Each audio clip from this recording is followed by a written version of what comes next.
Ni saa 3 asubuhi na karibu katika taarifa zetu za ITTI Radio. Jina langu ni Moses Mulala. Siku moja baada ya aliyekuwa naibu wa rais Rigathi Gachagua kuiandikia chama tawala cha UDA barua ya kujiuzulu, chama hicho kimejibu kwa kusema hakimtambui Gachagua kuwa miongoni mwa wanachama wake na kwamba kwenye orodha ya wanachama hayuko.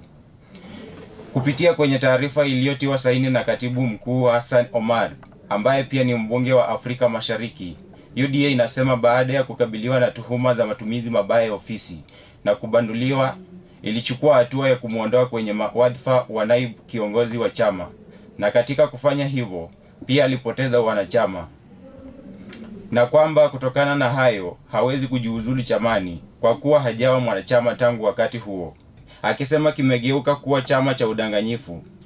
Kujiuzulu kwake kumejiri siku mbili kabla ya kuzindua chama chake kipya ambacho mizizi yake itakuwa pale Mlima Kenya. Imekuwa taarifa mwendo wa saa 3. Jina langu ni Moses Mulala.